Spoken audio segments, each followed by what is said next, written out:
This podcast is supported by listeners like you. We're grateful for your tax-deductible donation at newthoughtphilly.org or the link in the episode description. A practical prayer is a prayer that works. These discussions between Reverend Bill Marcioni and Carol Lawrence dive into the details of how it works and how to work it. Reverend Bill is a New Thought minister and the author of Practical Prayer for Real Results. Your new life begins with a new thought. Carol Lawrence is on a spiritual quest, finding the New Thought teaching after decades on the pulpit in 3 different traditional denominations. I've got some questions. Together, they're exploring the philosophy and activities that come together from many of the world's religions to create the practical spirituality that is New Thought.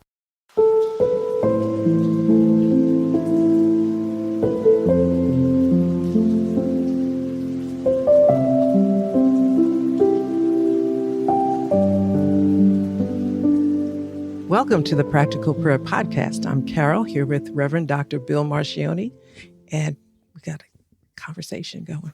We do. We got a conversation ready to happen, and I neglected to ask you before we started the podcast what it was going to be about. So you get to surprise me.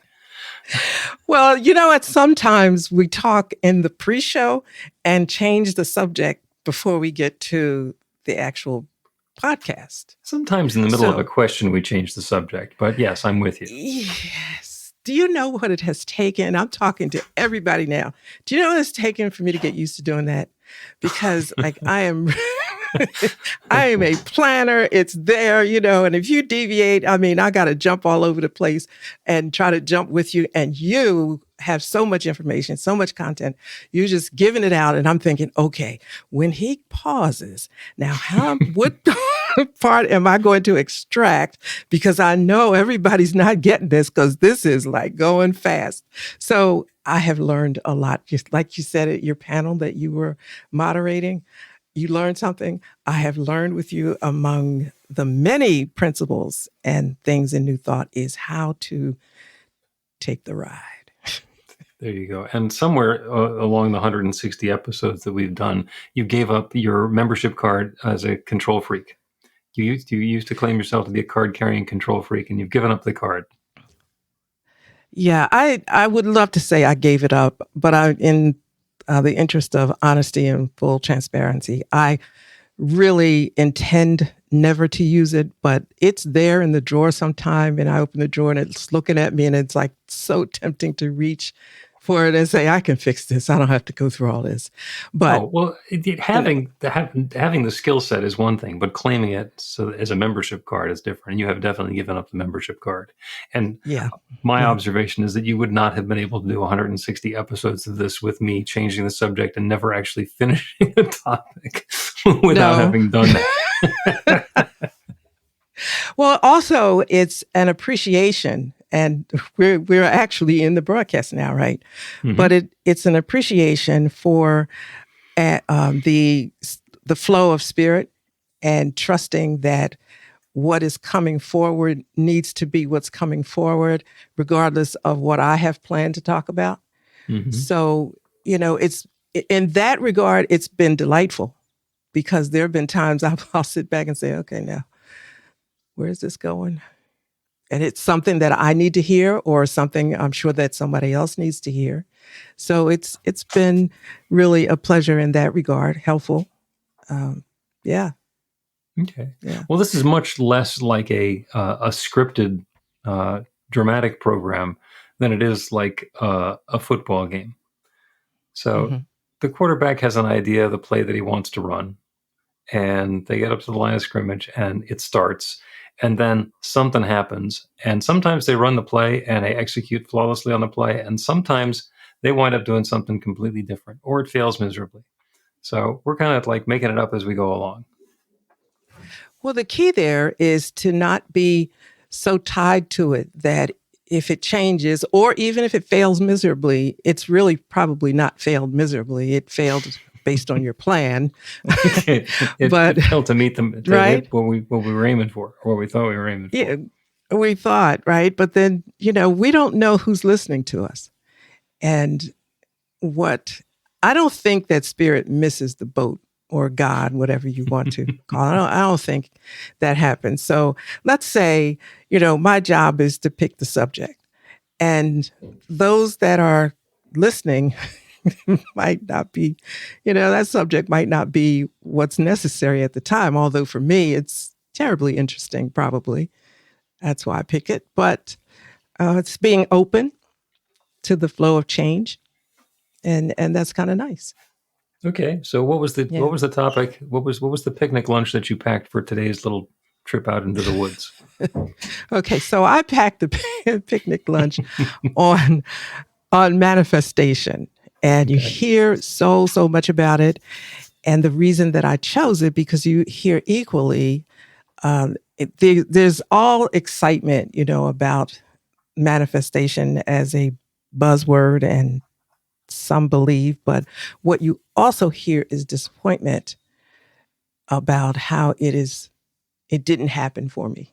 Mm-hmm. And matter of fact, I wasn't even thinking, you did your class recently on when it stops working. Yeah, what happens when manifesting stops working? Yeah. I mean, that's a big topic as far as I'm concerned, because manifesting is great and it works until it stops working, and then it's really frustrating because what's the matter? Yeah, and so I have some thoughts about that, but we'll see where it goes. Okay. Maybe my thoughts will happen. Maybe they won't. We'll see. Well, so start off on manifestation and where your current thoughts are, and I'll probably just interrupt somewhere. Okay. So my thoughts are that I 100% believe in it, and law of attraction and all that business, but I don't believe in magic. Although I use that word a lot because I think it's like a really sizzly word, but not in the sense of Houdini kind of magic. Right. It's God kind of magic. But manifestation, there are so many moving parts to it. And here's one of my things, like when anybody takes something and run with it without doing some thoughts, and maybe, I hate to say the word research because that sounds hard and arduous, but without thinking it through and checking on the different dynamics in a thing. So if you use manifestation with the expectation of a magic show, then you're very likely to be disappointed. And I'm saying likely because things can happen like that. I mean, God has been known to pull off some things instantly. Mm-hmm. But usually I call it a manifestation in process, in progress. And we ought not to, don't give up so soon if it doesn't appear immediately, because there are other dynamics involved, of which we do have more control than we thought or initially think. And that goes to the practical prayer in, something that you want to manifest, but then there's those steps in between that's saying, oh, okay, wait a minute, let's check this out. So before you throw it out and say it doesn't work, it's like, go back and check the list and see if you missed one of those moving parts. Did I explain it really well? You set it up very nicely, and to quote you, that's a lot. So I'm gonna unpack it a little bit, and I'm gonna do it with metaphor and analogy. And my first observation is, I'm pretty sure it was Arthur C. Clarke, who is, among other things, the science fiction author who wrote 2001: A Space Odyssey and some other really cool stuff. He's been quoted as saying that magic, sufficiently advanced technology, is indistinguishable from magic. Which means that if we don't understand the technology and how it's working, it looks like magic. Mm-hmm. Mm-hmm. If we don't understand the technology, it looks like magic. Mm-hmm. Okay.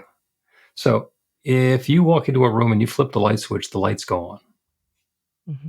And we know exactly that that's what's going to happen, and there's no magic involved. We understand we're paying the utility bill, and we understand that we have to buy bulbs and all the rest of that. And we spend enough time with electric lights that we understand what the process is. You flip the switch, the light goes on. Okay. Pin that thought for just a second. We've all been to the Home Depot or the Lowe's or the hardware store and walked down the aisle, and there's a little bin full of light switches. You've seen those.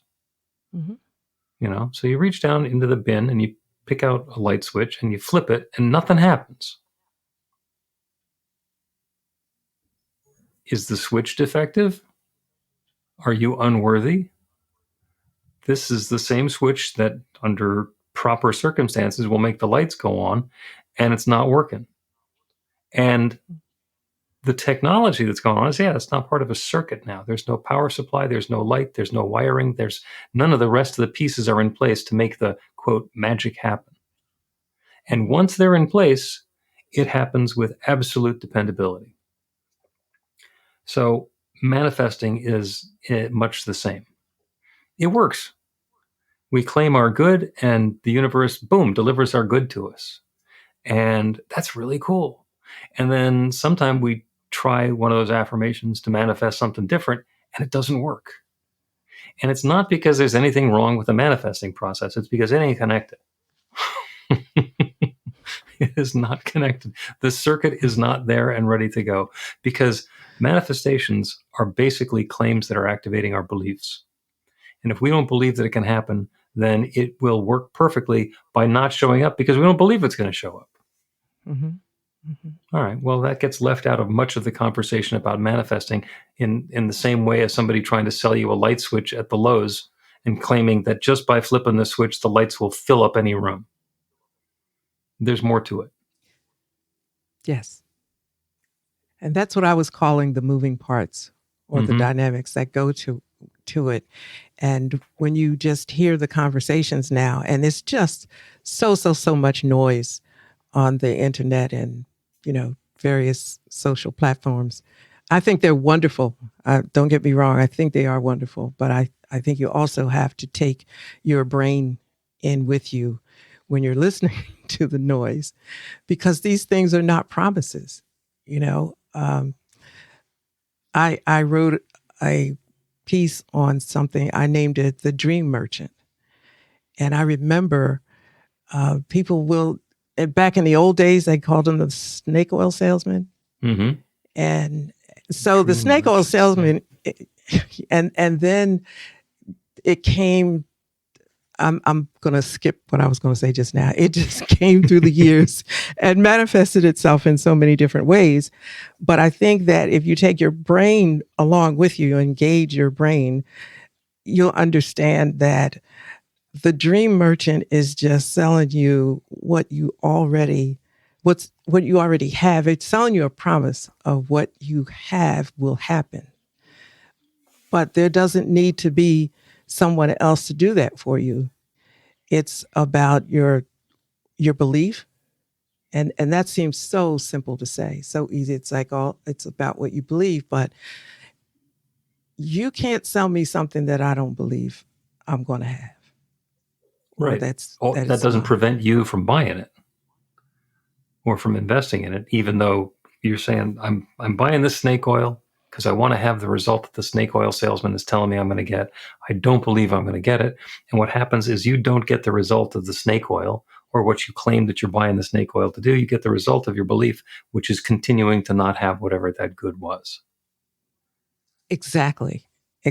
And so if somebody's listening, do the rerun on that, on the replay, so that you can hear that again. It's important to engage your brain in this thing. What part is ours to do? And if we don't believe it, why are we just, it's like, it's just no such thing as magic like that. You have to be a part of it. Except it works for a while. You think? Absolutely. That's why the snake oil. I mean, if somebody came along selling snake oil and it never did anything and it never accomplished any good, then they could run out of town and nobody would ever buy any snake oil. Well, there are enough people who, I had rheumatism and now it's gone away, and my husband had left me, but now he's back, or my husband was back and now he's finally left me again, or, we struck gold, or we found the missing sheep, or whatever. You do the the manifestation or the affirmation, you take the snake oil, you buy into the dream, and then something good happens. And we assume that the power is coming from the snake oil or the dream salesman. Okay, so now go back to your analogy. Each one that you mentioned, you had a part in it, right? Mm-hmm. You found the sheep.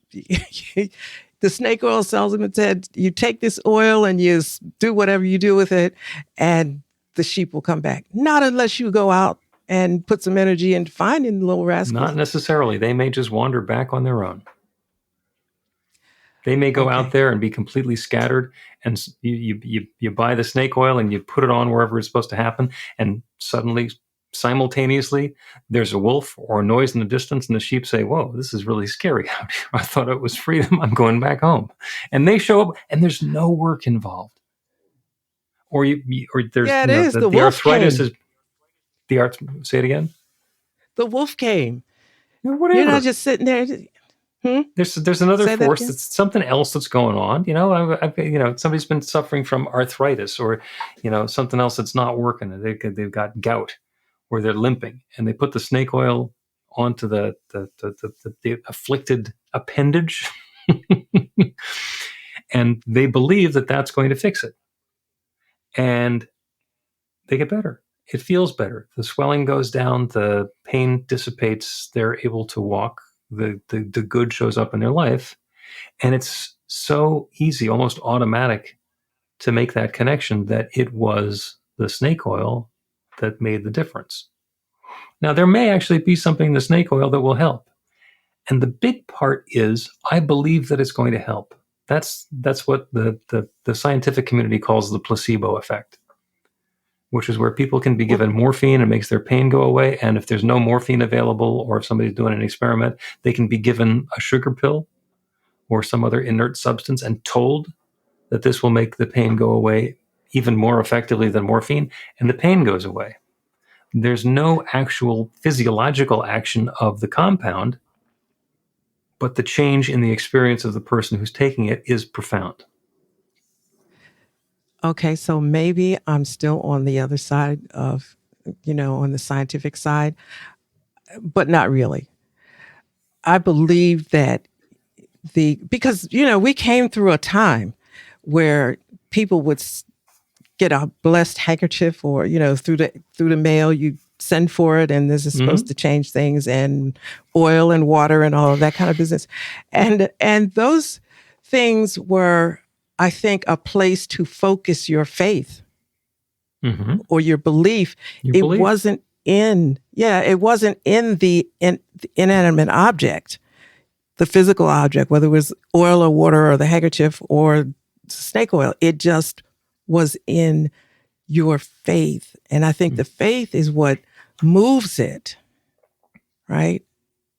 Yeah, it is done as you believe. Exactly. Or as the scripture said, as a man believeth, so it is done. So that's why I said that I think you have to engage your brain a little bit, because you have to know to do that. The stuff will sit on the table forever.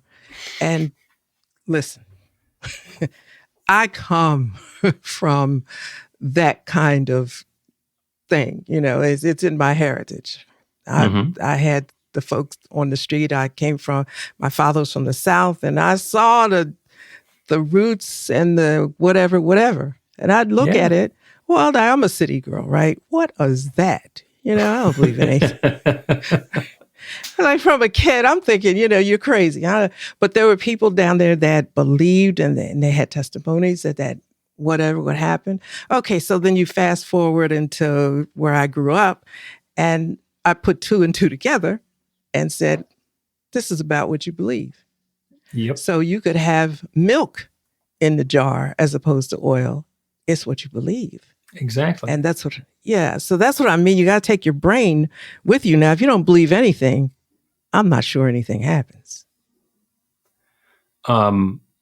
Let's talk about suspending disbelief, but first we're going to take a little break. Yeah, then we're going to come back and talk about suspending disbelief, which is a double negative, but I'm positive that it'll make the point.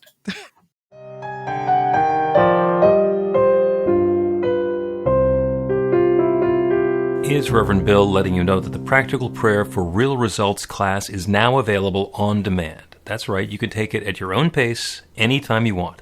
All of the information is at bethelight.com. That's b-the-light.com. You know where to find that stuff.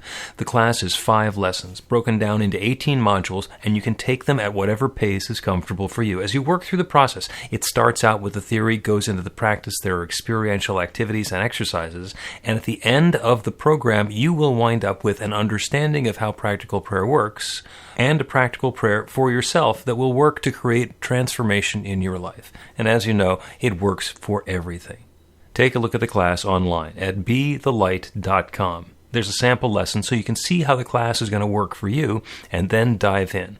The great news is it's on sale now. You can register and save $20 off of the regular price. I'm looking forward to seeing you in class.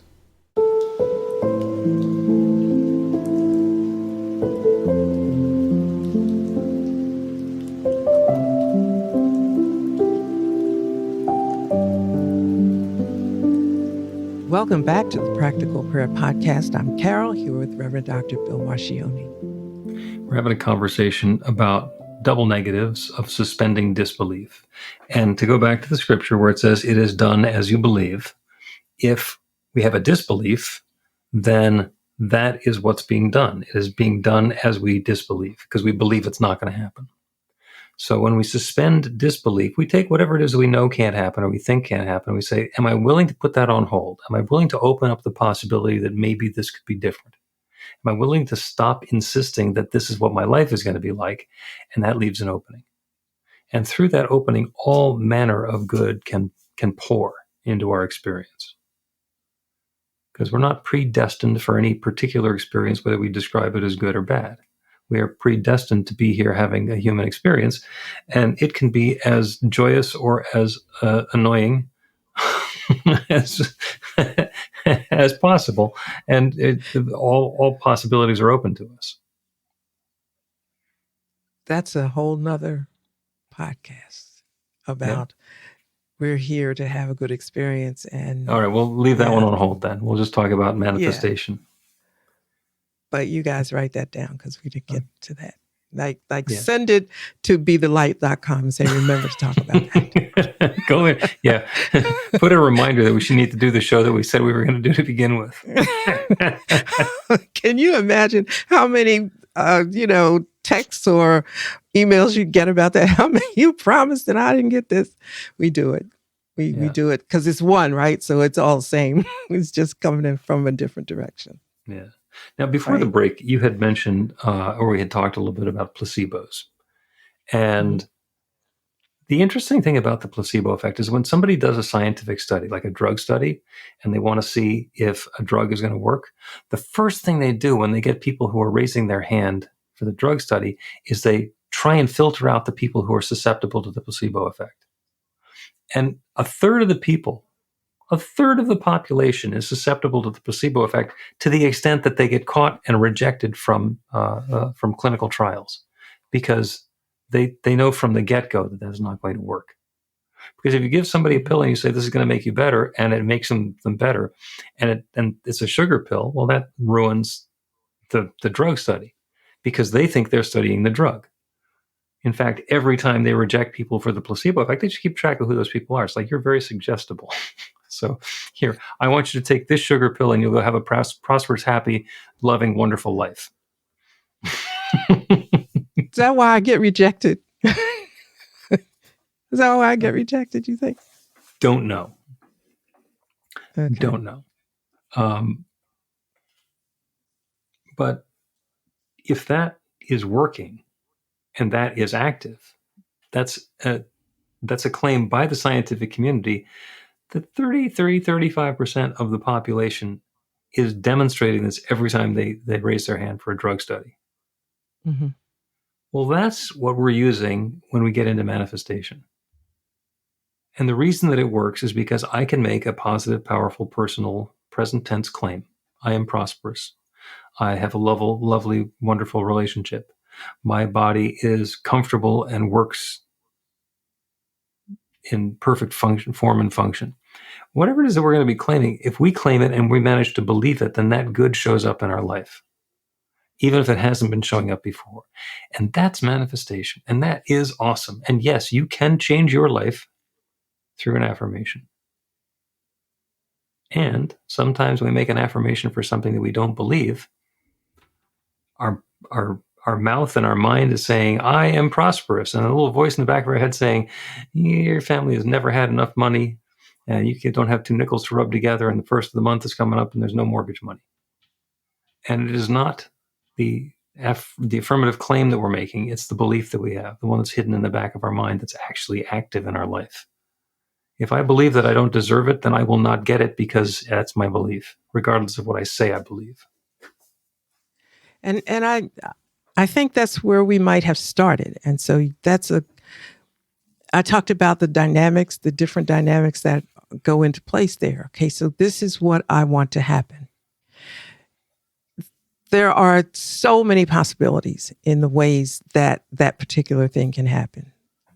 That's where spirit comes in, and that's where I step back because I don't know the different ways that it could happen. However, without thinking, you can step in and say, well, I am prosperous.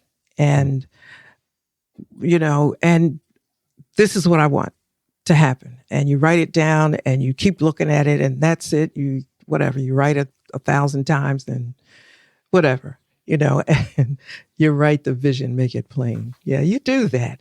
But what about the manifestation of this?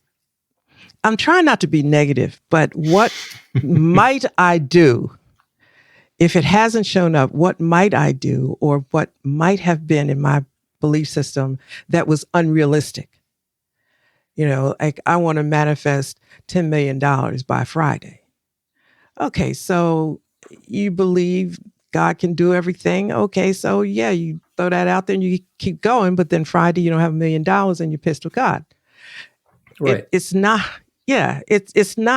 just that. It's a process in progress. Mm-hmm. It's not to say you're not going to get the $1 million. You may not get it for, 2 years from Friday, the exact date. So you hang in there. Right. But it has to be some level of realism in it on your part. Do you know what I mean? Like, do you need... Maybe. You're saying realism and I'm saying believability.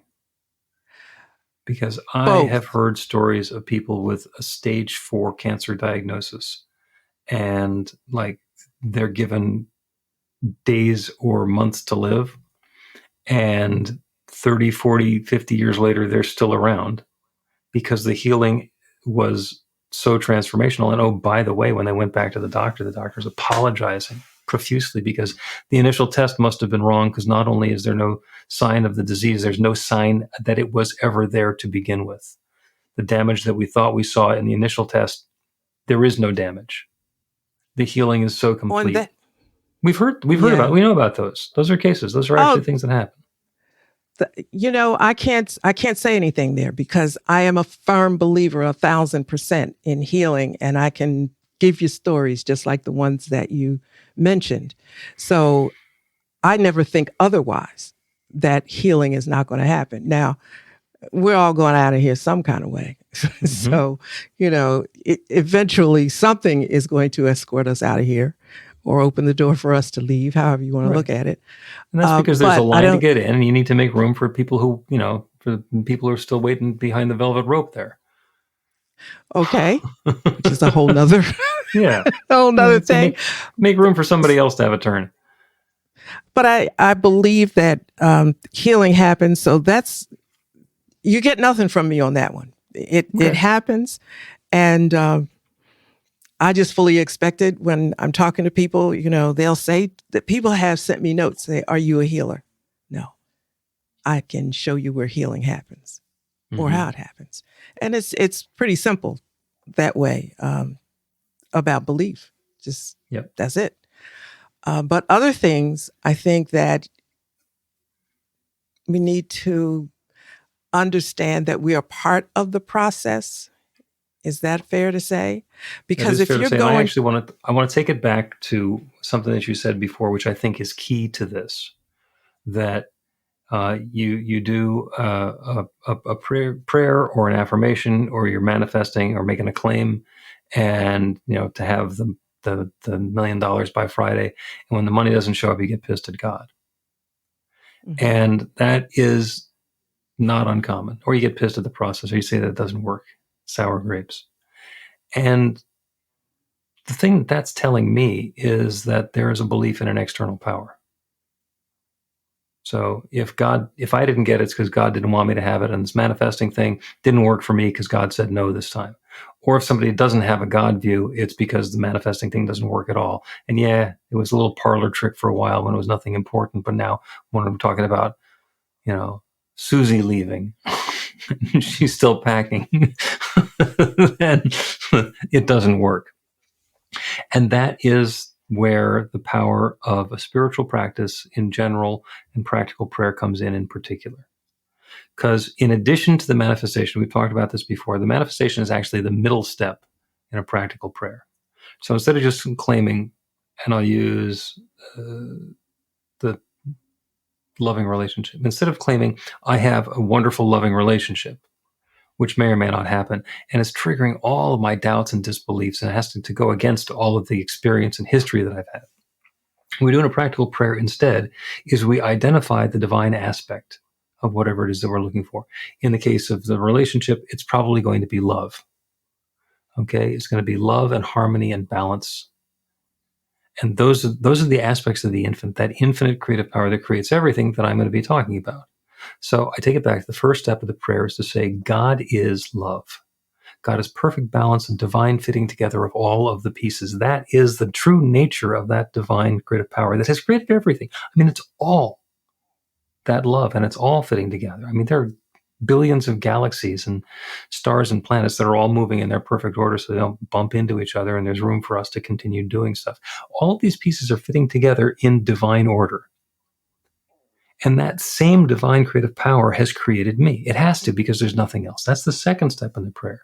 So we start by identifying that infinite source of everything. And we claim that that is love itself. That is balance and harmony and fitting together itself. And since that's all there is in the universe, that's true of me as well. I am that same infinite love. I am that same balance and harmony. I'm that same perfect fitting together. So that's how we're setting the stage. That's how we're opening ourselves up to that spiritual awareness of being part of something so much bigger than we are. And then we make the claim, I have my perfect loving relationship. And one of two things happens, is that resonates. And now I'm speaking that from my higher awareness of that divine presence. And I know that that goodness is filling my life because that's what's available and that's the truth for me. Or that little voice in the back of my head says, loser. That perfect, wonderful, loving relationship is never showing up. You don't deserve it. You haven't deserved it. You've been treating people poorly. And that is the indication that the manifestation, that the affirmation, that the claim isn't working. Because as we are partnering with that infinite intelligence that knows everything, and we're claiming something we don't believe, it's going to tell us. So you don't believe that. And the rest of the steps of the practical prayer are about how you recover from that and get back to the awareness of that infinite power. You dismiss whatever disbelief you have. You suspend your disbelief so you can get back to that claim and claim that perfect, loving relationship. And the second time through, we might have dispelled that and said, well, I know a lot of people who are really questionable and they have perfect, loving relationships. So if it's possible for them, it's possible for me. So I want something that's as good as, the wacko down the street. And that opens up our belief that this good could happen for me. I've seen it happen for other people, and I know that it's possible, so I'm going to claim that. And maybe we get another, nah, they're doing something right, and I'm not doing anything right, so that good's not available for me, in which case we go through the process again. And what happens is that infinite creative power is always creating something. We are able to suspend our disbelief and open to something new, or the infinite is going to tell us, you're swinging too hard. You're reaching too high. It's not ready to happen now. And we get to recalibrate and readjust. So if I'm not going to have that, then I get to do another prayer for what it is that I do want, or I can find somebody who can help me understand what I believe and how to get past it. That's a lot. No. Okay. It's a lot, but I got you because I've been through this process with you for a few times. But what I want to do is to wind back and say, okay, so where does it, on one of those steps where you stop and you say, well, this is not for me, it's for somebody else. No, it's for you. But if you've been a jerk, think about that. Why has it not happened before? What's preventing it from not happening? Like, you don't have 6 eyes across the top of your head. It's, there may be, I'm just suggesting that it may be a reason why this relationships have been breaking down. What's the common denominator? Maybe you're a jerk. So maybe you got to stop on one of those steps and consider who you are and what you're bringing to the situation. It may be some mess, right? So that's what I'm saying. You engage your brain in it. And so you can be in alignment with what you're asking for, because you're asking for something wonderful, but you're bringing crap. That doesn't work. No, it works perfectly, but it doesn't bring you what you say you want. Okay, so then at some point you say, okay, this crap is not bringing, it's identifying the crap, I'm saying. Because God is saying yes all the time. Yep. Right? Okay, so there's a reason why the manifestation is being held up. Okay, let's take another example real quick. Let's talk about finances and budgets, right? You want this manifestation of, wealth or whatever. And you have to, at some point, it's not working. Okay, well, why? Because you got rotten financial habits.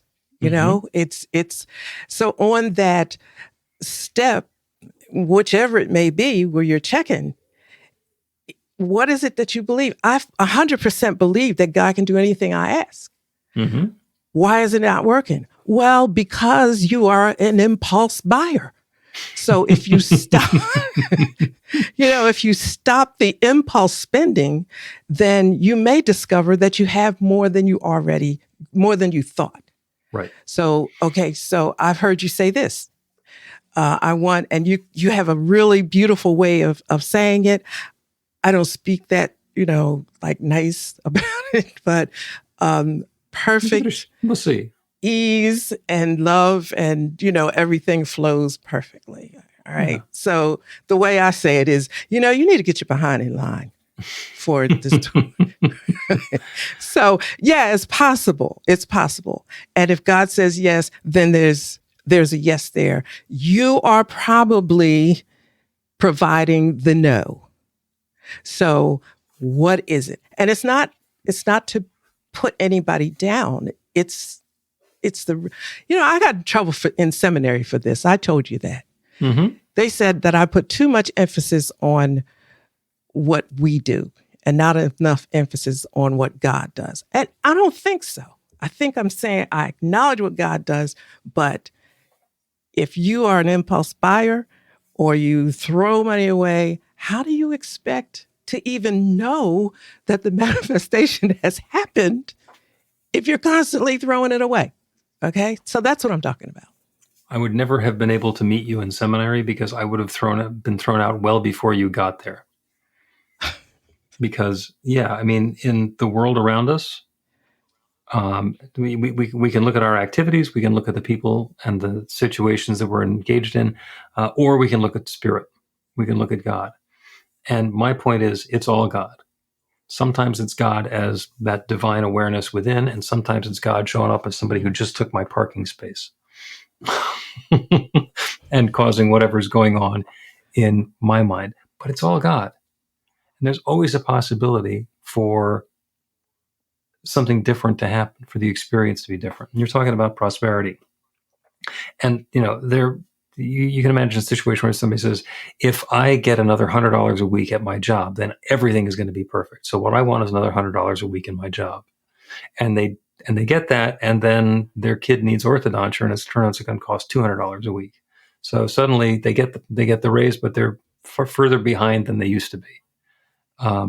Or something happens that, they get the raise, but then the company shifts stuff around and they get laid off. Well, okay, you got what you said you were asking for, but it's not what you wanted, but it's what you believed you deserved. So we got to be really clear about what it is that we're looking for. I had a client that I was doing some prayer work with, and I've told this story before, and she had been going through, really good times, lots of money, making lots of money, having a great job, expense account, the cars and the travel and all the rest of it, and then would run into a period of scarcity where it all went away and there wasn't enough money to cover the rent. And it was alternately feast and famine. And she was just tired of it. She said, I want to do something different. So we dug in a little bit, okay. And it turns out that when she was growing up, her family was in the real estate business. And in the real estate business, the way that they were doing it is when there was a closing, it was, we're going to have surf and turf. We're going to have the steak and lobster for dinner. And if there wasn't a closing, then suddenly it's going to be tuna noodle casserole 6 days in a row. And we hope that something's going to happen. And let's start pinching pennies. So the observation was, that's what she learned when she was a kid, that the world works, the finances work in feast or famine. And she was simply replicating that in her adult life. And once she realized that that's what was going on, we decided, okay, she's executing flawlessly on a flawed program. She is reenacting the feast or famine that she learned, that she believed in, and she was doing a great job of it. So let's change the program to just be prosperous instead, to have that steady flow, that uplift, that sufficiency. We changed the program. She's doing great. And she has been for years now. It is as fundamental as understanding what we believe, maybe why we believe it, although that's not as important, and what we want to believe instead, what we're willing to believe instead.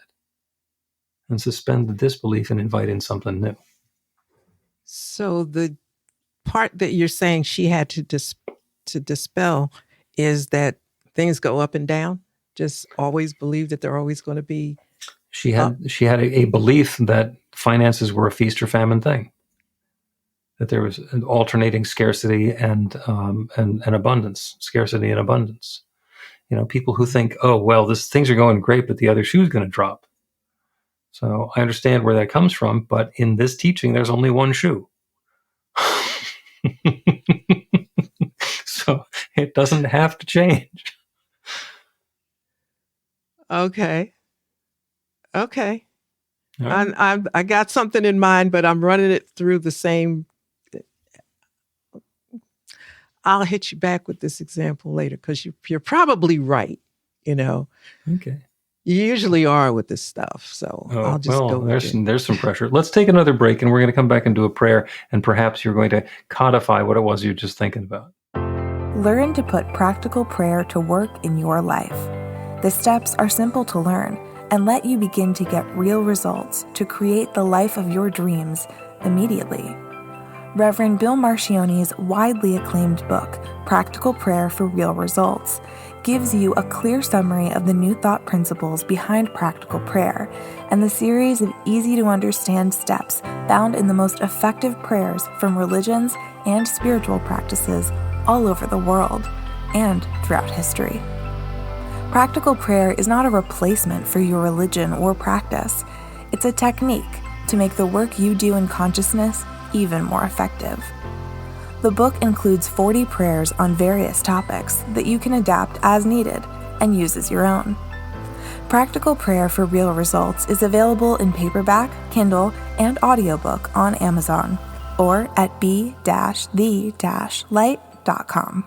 That's b-the-light.com.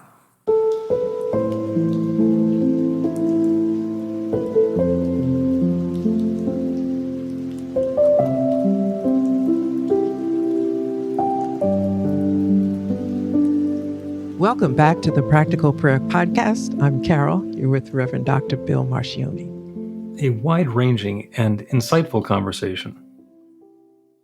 Were you able to put into words what it was that you were thinking about before the break?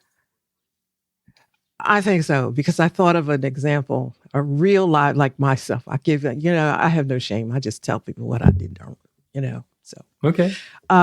When I was in college, I had a plan, what I was going to do, and it was substitute teaching, Okay. I'm going to be a substitute teacher, stack the money on the side, go to graduate school, and I'm going to do that.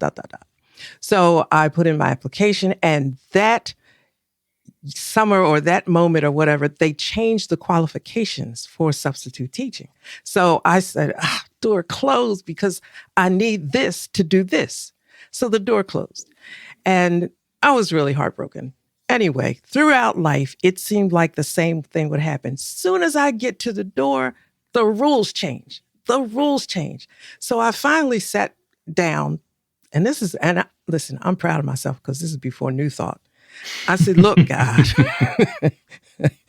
what is going on here, right? I should have this. I prepare for everything that I'm asking for, and I step up to the plate. I am fully prepared. What you doing? The game keeps changing. And I sat with that, quite angry, of course. Of course. And here's what came back. And not in an instant, but over time, not a long time, but it kept coming back. You are planning for what you see in the moment. You're not sitting there imagining or thinking about the other possibilities.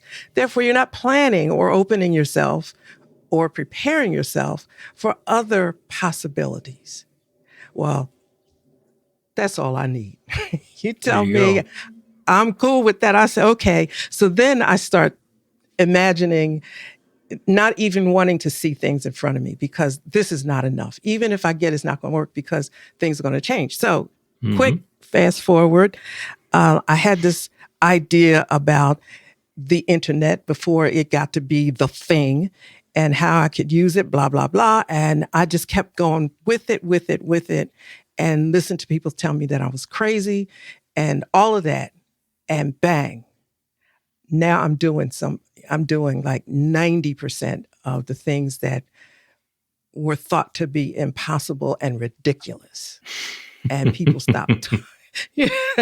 I mean, I use those words, they're very strong words, but people would tell me, that's ridiculous. That's ridiculous. That could never happen. That could happen. And why would you even think about something like that? And I think, well, if I could think of it, it's got to be a God thought. That's the way I looked at it. It's got to be a God thing because I'm not sure, where did I get this idea? So yes, that's what I'm saying. I'm gonna ask you, we're gonna do a prayer in just a second, and I'm just gonna ask you because I'm aware of some of your story because I know that you went to school and you got out of school, and now you said that you wanted to be a substitute teacher, so you go to grad school. At some point along the way, you got into corporate America. So was that because the substitute teacher gig wasn't available? Yes. Yeah. Okay. So you did okay there. I did real okay. Okay. So the universe said, no, successful trainer in corporate America, you can't have that job because you're going to be a substitute teacher, wiping the nasal dribble off of third graders and hoping that they're going to call you for tomorrow. I think the universe had a better idea in mind, and it wasn't a no. It was something bigger's on the way for you because we understand the big picture of what Carol's believing in, even though her little treasure map to get there is going to take a couple of detours. And I thank you for saying that because that's very complimentary. People will say to me that the reason why God lets you do things that I'm talking on both sides of the street, right? So yes, people that believe in this God if the reason that God lets you do things or whatever, because God knows you're crazy enough to go ahead and try it. And so if it's something crazy to do that God has in mind, he'll give it to you and you'll just go ahead with it because now they're saying this in an uncomplimentary way. Right. I've never heard that in a complimentary sense, except for when I walk away, I'm like, yes. Yeah. Yes. Well, and then because how many times have the people told you that you were crazy and, God's letting you do something crazy because you can. And then it turns out that crazy, quote, crazy thing that you were doing was actually brilliant and insightful and prescient and has led you to an experience that's beyond what any of the naysayers would have claimed for you. Absolutely right. There's a thing with that too, though. You got to learn how, because the naysayers don't come with you. So you got to learn how to be okay with, you got to learn how to be okay with, with being by yourself and waiting to be open to meet people with broader ability to think broader. I'll put it that way. I'm trying to be as nice as I can. But yeah, but to me, it's work inside, because there were a lot of times I would feel bad and think, well, maybe I am crazy. But then God, then there's God. Yeah.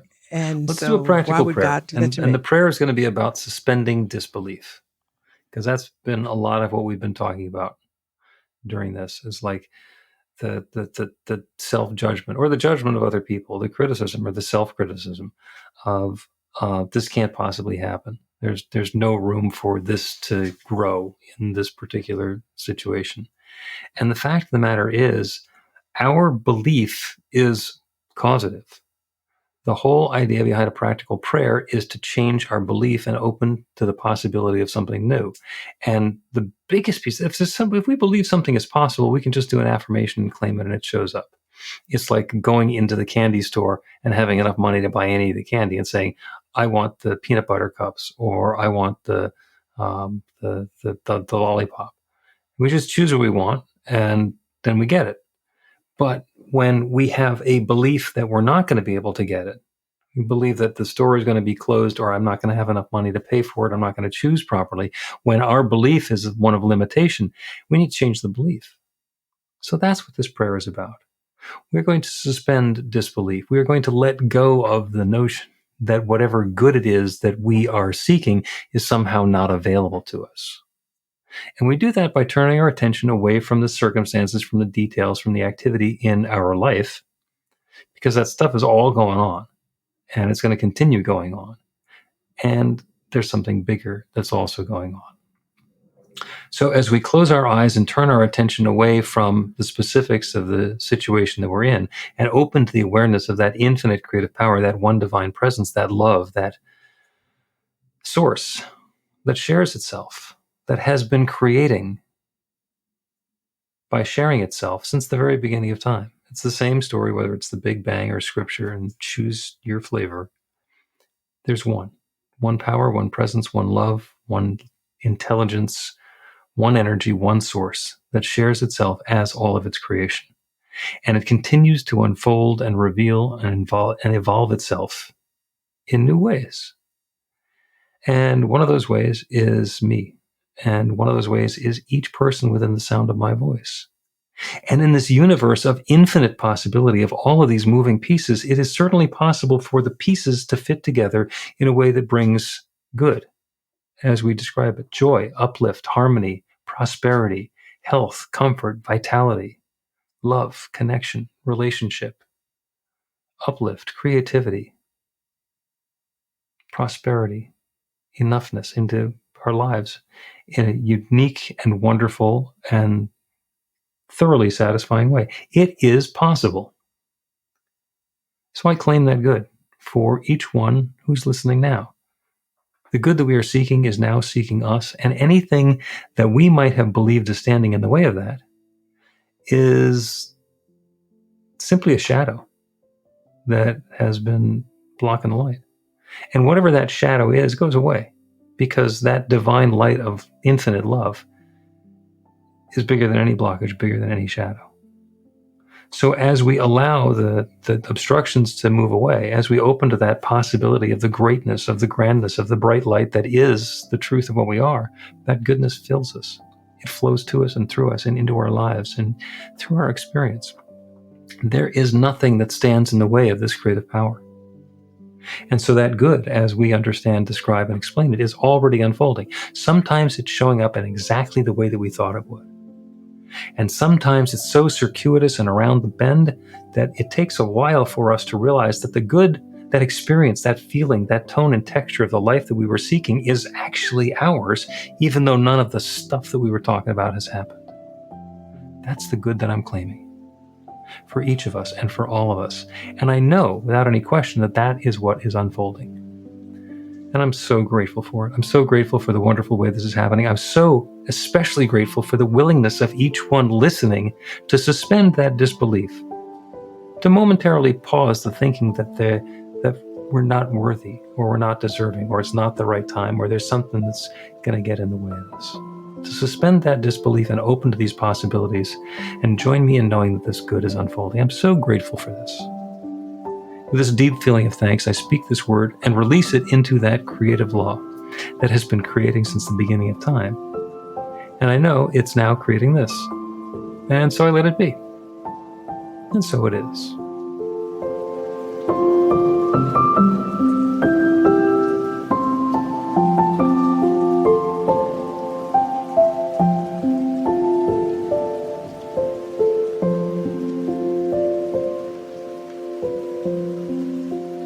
The Practical Prayer Podcast with Reverend Bill Marcioni and Carol Lawrence is a production of BeTheLight.com. be-the-light.com, where you can find more information about practical prayer for real results. Our theme is by Music of Wisdom. You can learn about the spiritual community of New Thought Philadelphia with daily guided meditations, Weekly celebrations of spirit, and Reverend Bill's classes in practical spirituality at newthoughtphilly.org.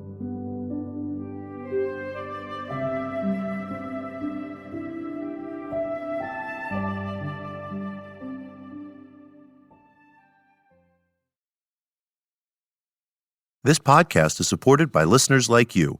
We're grateful for your tax-deductible donation at newthoughtphilly.org or the link in the episode description.